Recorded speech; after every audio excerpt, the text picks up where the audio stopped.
எங்களுடைய பத்திரிகை துறையிலே எப்பொழுதும் பிஸியாக இருக்கக்கூடிய சமுதாய மக்கள் ரிப்போர்ட் ஆசிரியர் மரியாதைக்குரிய அண்ணன் திரு அபு ஃபைசல் அவர்கள் இந்த மழைக்காலங்களிலும் அநேக சமூக சேவைகளை சென்னையிலே நிறைய இடங்களில் சிறப்பாக செய்தார். அதை பார்த்து நாங்கள் ஆச்சரியப்பட்டோம்.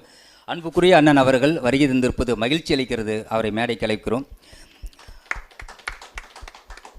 அடுத்ததாக சமுதாய மக்கள் ரிப்போர்ட் பத்திரிகை இணை ஆசிரியர் பாசத்திற்குரிய அண்ணன் ஏ முகமது சிப்லி அவர்கள் இந்த சமூக சேவையிலும் எந்த ஒரு உலகளவிலான ஆன்மீக சந்தேகங்களை கேட்டால் எனக்கு எந்த நேரத்திலும் பதில் கொடுத்து என்னை உற்சாகப்படுத்தக்கூடிய மரியாதைக்குரிய அண்ணன் வந்திருப்பது மகிழ்ச்சி அளிக்கிறது. அவர்களை கரங்களை தட்டி வரவேற்போம். சமுதாய மக்கள் ரிப்போர்ட் பத்திரிகையின் ஆசிரியர் மதிப்பிற்குரிய திரு அபு ஃபைசல் அவர்களை மேடைக்கு அன்போடு கூட அழைக்கிறோம். கரங்களை தட்டி பேச்சாளர் வரும்போது கரங்களை தட்டி வரவேற்கலாம்.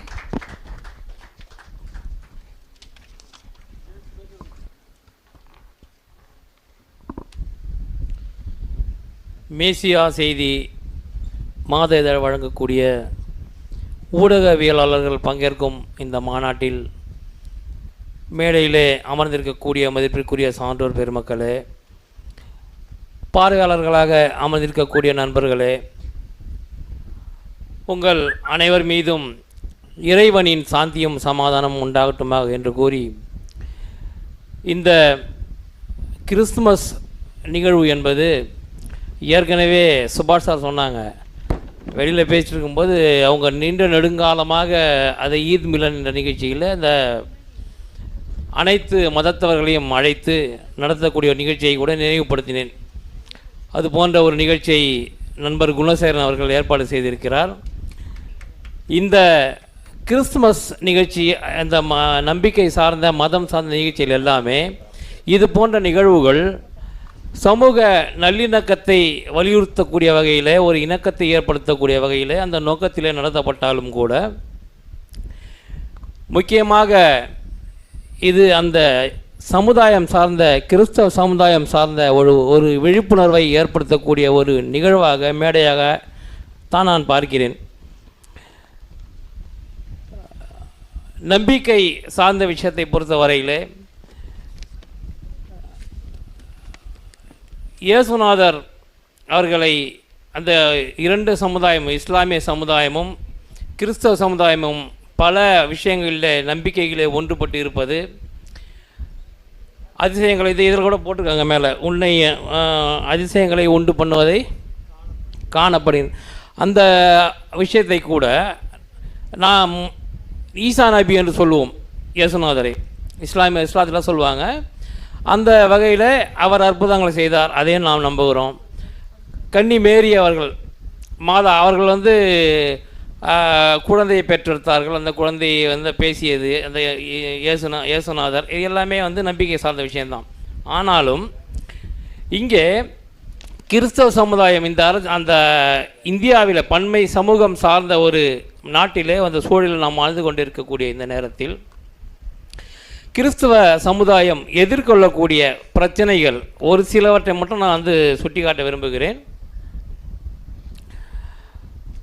இன்று வட இந்தியாவில் பார்த்திங்கன்னா நிறைய மாநிலங்களில் கிறிஸ்தவர்களுடைய அந்த துன்புறுத்தல்கள், அவர்கள் எதிர்கொள்ளக்கூடிய வன்முறைகள், தாக்குதல்கள், ஜெபக்கூடங்களில் உள்ளே புகுந்து அவர்களை தாக்குவது, இது போன்ற நிகழ்வுகள் அதிகரித்து கொண்டே இருக்கிறது. UCF என்கிற ஒரு யுனைடெட் கிறிஸ்டியன் ஃபோரம் என்ற அமைப்பு போன வாரம் வெளியிட்ட ஒரு அறிக்கை.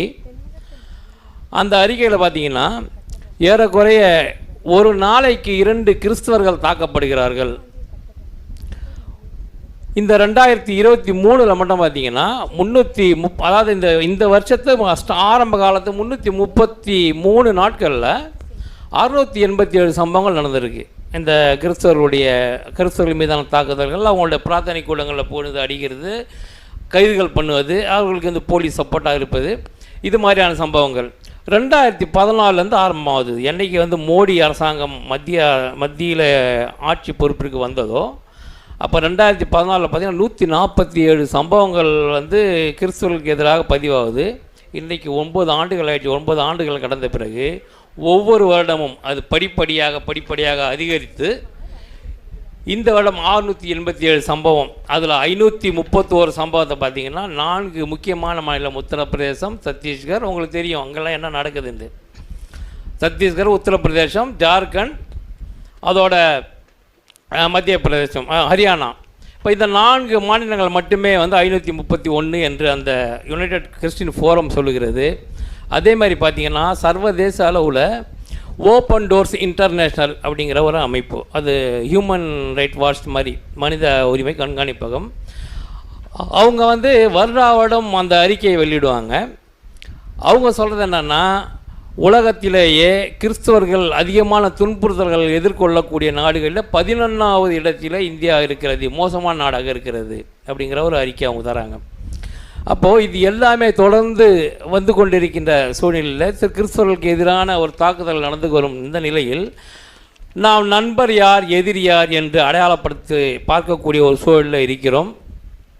நாம் இஸ்லாமிய அடிப்படையில் பார்த்திங்கன்னா நமக்கு வந்து 2 தான் இஸ்லாமியர்களுக்கு வந்து ஒரு வாழ்க்கை நெறி, திருக்குரானும் நபிகள் நாயகத்தில் போதனையும். நீங்கள் பார்த்தீங்கன்னா அப்போது திருக்குரானில் கிறிஸ்தவர்களை பற்றி சொல்லுகிற போது எந்த அதாவது தனிநபர்கள் சொல்லலாம், ஒரு வேதம் வந்து ஒரு சமுதாயத்தை பற்றி குறிப்பிட்டு சொல்லுகிறது என்றால் அது வந்து திருக்குறானில் பார்க்கலாம். நீங்கள் என்ன சொல்கிறாங்கன்னா, கிறிஸ்தவ சமுதாயத்திலே வந்து கற்றறிந்த சான்றோர்கள் இருக்கிறார்கள், பாதிரிமார்களை நீங்கள் நல்லவராக காண்பீர்கள்.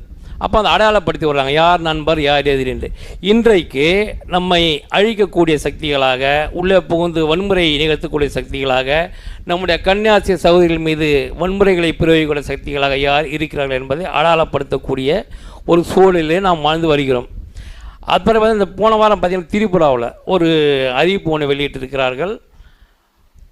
சன்ஸ்கிருதி மஞ்ச் என்கிற பிஜேபியோட அஃபிலியேட்டட் ஆர்கனைசேஷன். அது 25ஆம் தேதி, அதாவது கிறிஸ்துமஸ் தினத்தன்று பழங்குடி, அங்கே திரிபுராவில் பழங்குடி மக்கள், அங்கே இருக்கக்கூடிய ஒட்டுமொத்த மக்கள் தொகையில் 50% கிறிஸ்தவ பழங்குடி, எல்லாம் கன்வெர்ட்டட் தான். அப்போ அந்த மக்களுக்கு உரிய நலத்திட்டங்களை, அரசாங்கத்தின் நலத்திட்டங்களை அஃபிஷியல் ரெக்கார்ட்லேருந்து ஷெட்யூல்டு ட்ரைப் அப்படிங்கிற அந்த பட்டியலேருந்து அவங்கள பேரை எடுக்கணும். மதம் மாறிய முஸ்லீம்கள், மதம் மாறிய கிறிஸ்தவர்கள் வந்து அந்த பட்டியலேருந்து எடுக்கணும். ஏன்னா இந்த 2 மதமும் வெளிநாட்டு மதங்கள், அவங்க வந்து கன்வெர்ட் ஆகிருக்கிறாங்க அப்படின்னு சொல்லி அந்த அவங்களோட நலத்திட்டங்கள், அரசு நலத்திட்டங்களை நீக்க வேண்டும் என்று ஒரு போராட்டம் 25ஆம் தேதி வைத்திருக்கிறார்கள். ஆனால் அங்கே இருக்கக்கூடிய கிறிஸ்தவ சகோதரர்கள், கிறிஸ்தவ பாதிரிமார்கள் எல்லாரையும் அழைத்து எல்லா சர்ச்சைகளையும் ஒன்றிணைத்து அவர்களும் வந்து அதை நாங்கள் எதிர்க்கப் போகிறோம், அந்த அன்னைக்கு நாங்கள் எங்களுடைய எதிர்ப்பை வலுவாக பதிவு செய்வோம் என்று வெளியே வந்திருக்கிறார்கள். அதே போன்று இந்தியா முழுவதும் இங்கே இருக்க ஒரு தமிழக சூழலிலும் கூட நான் வந்து போன இதே மாதிரியான மேடைகளில், கிறிஸ்தவ மேடைகளில் பலமுறை சொல்வதுண்டு, அரசியல் ரீதியாக நீங்கள் அமைப்பாக கிறிஸ்தவ சமுதாயம் திரள வேண்டும். 2 விஷயம், முஸ்லீம்கள் பொறுத்த வரைக்கும் ஒரு ஆர்ப்பாட்டங்கள், போராட்டங்கள், களப்போராட்டங்கள், வீதி போராட்டங்கள் நடத்துவாங்க. கவர்மெண்ட்டை வந்து தன் பக்கம் அவங்களோட கவன ஈர்ப்பு பண்ணுவதற்காக. அது ஒரு ஜனநாயக ரீதியான போராட்டம். ஆனால் கிறிஸ்தவ சமுதாயத்தை பொறுத்தவரை இன்டலெக்சுவல் கிரவுண்ட் என்று சொல்லக்கூடிய அந்த தளத்தில் பயணிக்கிறாங்க. 2மே வெவ்வேறு, 2மே ஒன்று சேரணும், ஒன்று சேர்ந்த ஒரு போராட்டமாக இருக்கணும்.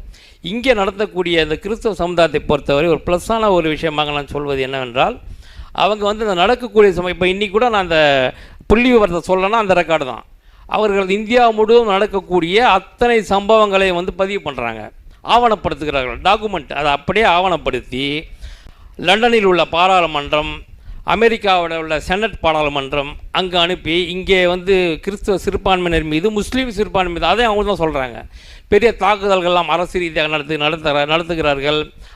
கவர்மெண்ட் ஸ்பான்சர்டு டெரரிசம் எல்லாம் இங்கே இருக்கிறது, இது நீங்கள் கட்டுக்குள் கொண்டு வர வேண்டும் என்றால் அங்கே இருக்கக்கூடிய பாராளுமன்றத்தில் அவர்கள் அதற்கு எதிராக குரல் எழுப்புகிறார்கள். இங்கே மட்டுப்படுத்தப்படுகிறது.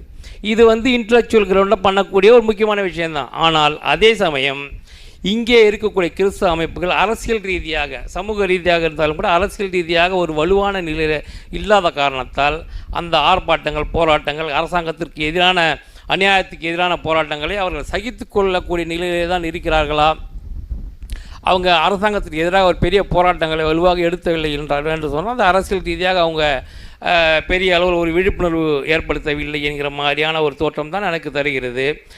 இஸ்லாமிய தலைவர்களிடத்தில் நான் பேசும்போது கூட கிறிஸ்தவர்களை பார்த்து நீங்கள் இதை கற்றுக்கொள்ள வேண்டும். அவர்கள் ஒவ்வொரு சம்பவத்தையும் ஆவணப்படுத்துகிறார்கள். ஆவணப்படுத்தி அதை எங்கே கொடுத்து அதற்கான தாக்குதல்களை, அதற்கான வன்முறைகளை அவர்கள் மீது கிறிஸ்தவர்கள் மீது ஏவக்கூடிய நாடுகள் மீது அழுத்தத்தை கொடுக்கிறார்கள். அதை போன்று நீங்களும் அந்த டாக்குமெண்டேஷன் பண்ண வேண்டியது மிக முக்கியம் என்று கூட நான் சொல்லியிருக்கிறேன்.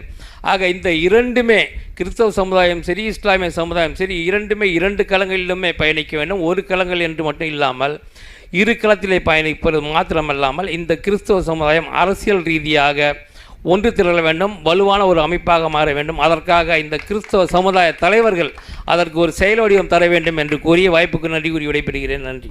அடுத்ததாக திரு முகமது ஷிப்லி அவர்கள். வாங்க, இப்படி வாங்க, இப்படி வாங்க, இப்படி வாங்க. தொடர்ந்து திருவாளர் ஜேசுராஜ் அவர்கள் முன்பாக வரும்படி அன்போடு கேட்கிறோம். திருவாளர் ஜேசுராஜ் அவர்கள். அடுத்தபடியாக பேராயர் ஜோசப் மோகன்குமார் அவர்கள் அபு பைசல் அவர்களுக்கு விருதை வழங்கி கௌரவப்படுத்துவார்கள்.